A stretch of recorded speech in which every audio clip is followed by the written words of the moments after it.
So what if I told you that the meticulous spreadsheet you use to track every single $5 coffee purchase is exactly what's keeping you broke? Crazy, right? We've all been conditioned to believe that wealth is built by painstakingly clipping coupons and constantly denying ourselves small daily pleasures. But honestly, stressing over those pennies drains the exact mental energy you need to make the massive macro financial decisions that actually matter. Welcome to this explainer. Today we're going to completely delete your micro budget and replace it with a much more powerful framework. Look, if you're exhausted by restrictive, hustle culture financial advice, you are definitely not alone. I mean, the modern financial industry absolutely loves to make you feel guilty about your daily spending. But we're shifting gears today. We're going to introduce you to the $8,000 rule. And hey, this isn't just some clever budgeting trick. It's the fundamental psychological framework that the truly wealthy use to actually grow their net worth. And the absolute best part, they do it while still buying the latte. Okay, let's dive right into this. Section 1. The cost of microbudgeting, or as we like to call it, the Latte Factor. For decades, financial gurus have preached this latte factor, the idea that skipping a $5 coffee every single day will just magically make you a millionaire over time. Well, let's apply a little logic here. Yes, mathematically speaking, if you save $5 a day, 5 days a week, it does equal roughly $1,300 a year. But I want you to aggressively question the massive psychological cost of that $1,300.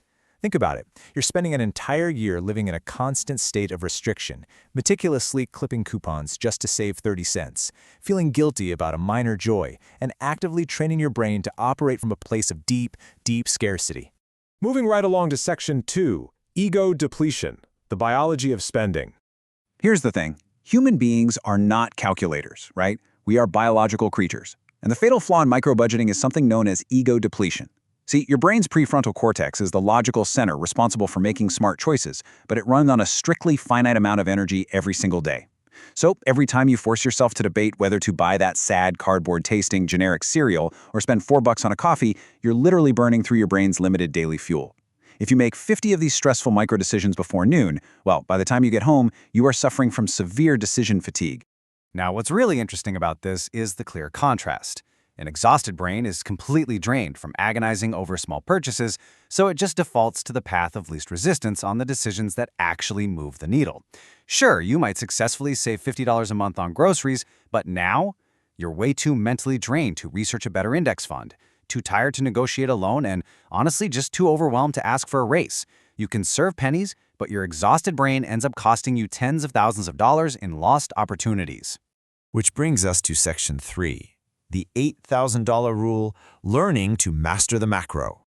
This idea completely flips the scarcity script. The absolutely crucial takeaway here is that true wealth is not built by managing hundreds of $5 micro decisions every week. Instead, it's built by optimizing just one or two massive macro decisions each year. When the macro is mathematically secured, the micro literally just doesn't matter. These massive choices generally fall into the big three: housing, transportation, and interest. These are the core pillars where the wealthy deliberately focus their cognitive energy. They don't sweat the coffee because they've already optimized these massive financial anchors. Let's look at a real-world scenario to see how this plays out. Just think about transportation for a second. An average person, totally suffering from decision fatigue, walks into a dealership, gets emotionally anchored, and just accepts a $600 monthly car payment at an 8% interest rate over 7 years. Because their brain was exhausted, they simply didn't negotiate.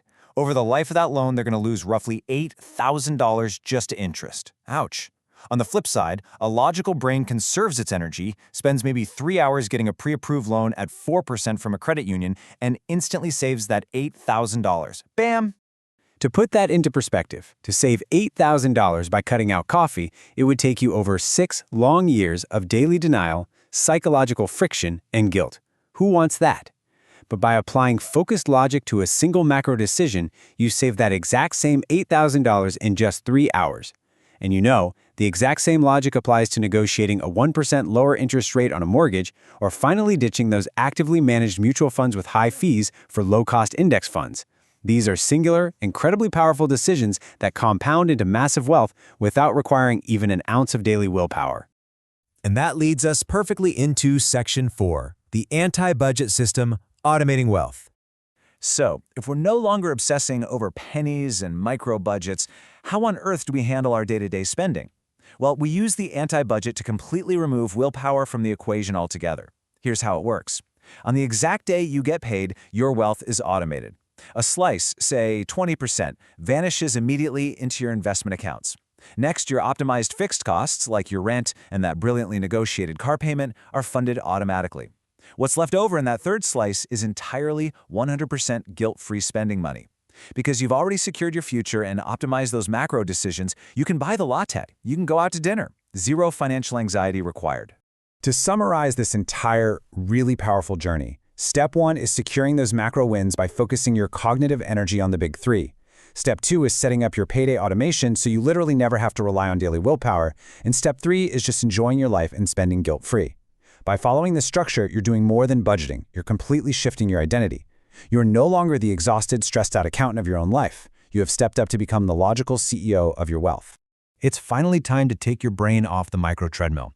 As we wrap up this explainer, I want to leave you with a bit of a challenge. What is one macro financial decision you've been avoiding because you are simply too exhausted? Is it renegotiating your car insurance, moving your cash to a high-yield savings account, or maybe finally checking those hidden fees in your investments? Master the macro, automate the rest, and the money will follow. So I'll ask you, what is your macro goal?